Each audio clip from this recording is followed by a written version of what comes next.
एक तरफ तो जहां सरकार पर्यावरण संरक्षण के लिए कई योजनाएं बना रही है और उस पर अमल भी हो रहा है, तो वहीं दूसरी तरफ राजधानी लखनऊ में ही बसों से निकल रहा जहरीला धुआं पर्यावरण को नुकसान पहुंचा रहा है।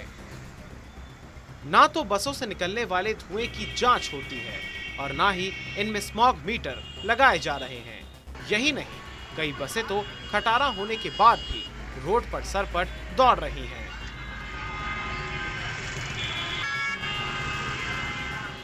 राजधानी की सड़कों पर अगर बात करें हम, तो जो खटारा बसें हैं वो लगातार दौड़ती नजर आ रही हैं। हम इस वक्त अटल चौराहे पर मौजूद हैं जो हजरतगंज में है, और यहाँ पर हम आपको कुछ तस्वीरें दिखाना चाहेंगे कि जो परिवहन विभाग की दर्जनों बसें हैं जिनका फिटनेस कई साल पहले ही खत्म हो चुका है, उसके बावजूद भी राजधानी की सड़कों पर ये फर्राटा भरती नजर आ रही हैं। इतना ही नहीं, कई बसों का रजिस्ट्रेशन भी समाप्त हो चुका है, ना तो बीमा है, ना ही फिटनेस है, ना ही कोई वैध कागजात।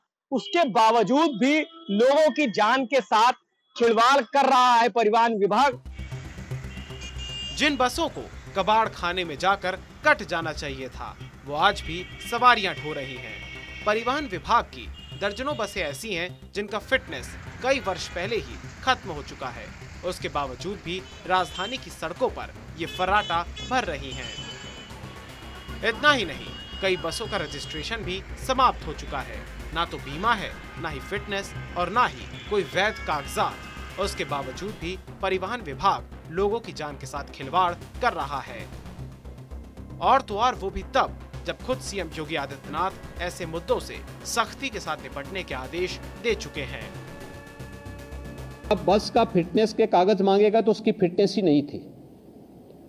ये परिवहन विभाग की पहले प्राथमिक जिम्मेदारी थी कि हर एक बसेज का स्कूल कॉलेजेस खुलने के पहले हम सुनिश्चित करें कि उनके पास अपने वाहनों की फिटनेस सुनिश्चित हो। लापरवाही हुई, उसमें जवाबदेही भी तय की गई।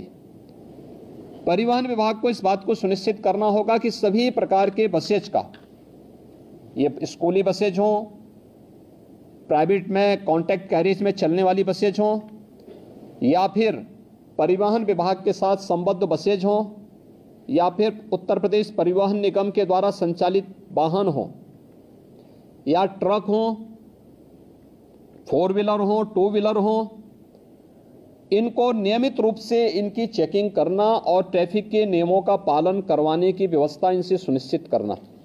यह परिवहन विभाग सुनिश्चित करें। उनकी जो फील्ड में तैनात जो भी उनके अधिकारीगण हैं वे इसको सुनिश्चित करवाएं।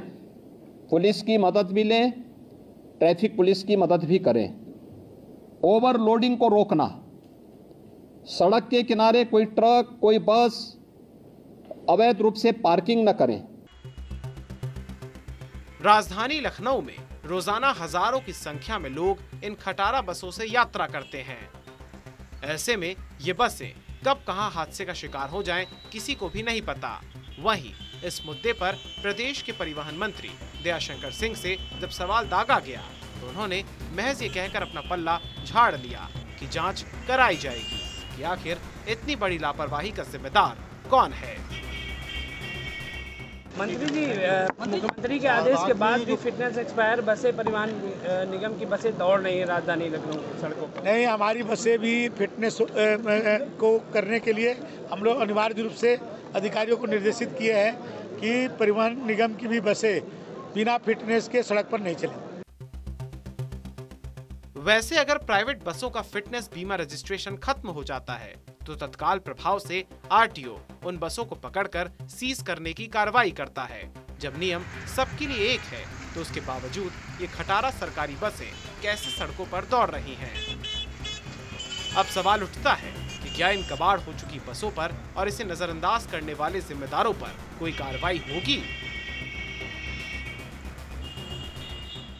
मंत्री दयाशंकर सिंह जब उनका सवाल किया गया तो दयाशंकर सिंह ने जवाब दिया कि जांच कराई जाएगी। आखिर इतनी बड़ी लापरवाही का जिम्मेदार कौन है, क्योंकि जब मंत्री ही कहते हैं जांच कराई जाएगी, लेकिन जिस तरीके से जो कबाड़ बसें हैं जो कंडम हो चुकी हैं वो लगातार सड़कों पर दौड़ रही हैं और ना ही उसका फिटनेस चेक किया गया है। हाल ही में उत्तर प्रदेश के मुख्यमंत्री योगी आदित्यनाथ ने सख्त निर्देश दिए थे कि जो भी कबाड़ बसें हो चुकी हैं, जिनका फिटनेस चेक नहीं हुआ है, उनको सही से फिटनेस चेक कराया जाए, जो कबाड़ बसें हैं उनको हटाया जाए और सही बसों को रोड पर दौड़ाया जाए। क्योंकि लोगों के जान के साथ लगातार जो परिवहन विभाग है वो खिलवाड़ करता नजर आ रहा है। क्योंकि जिस तरीके से जो बसें हैं जो कंडम हो चुकी हैं, जो खटारा हो चुकी हैं, वो रोड पर दौड़ रही हैं, कहीं ना कहीं कभी स्टीयरिंग फेल हो सकती है, कोई ब्रेक फेल हो सकती है। हजारों से ज्यादा लोग रोज सफर करते हैं ऐसी कबाड़ बसों पर। तो फिलहाल अब ये देखना होगा कि कब तक इस पर कार्रवाई होती है और कब ये जो कबाड़ बसें हैं चलना बंद हो जाएंगी।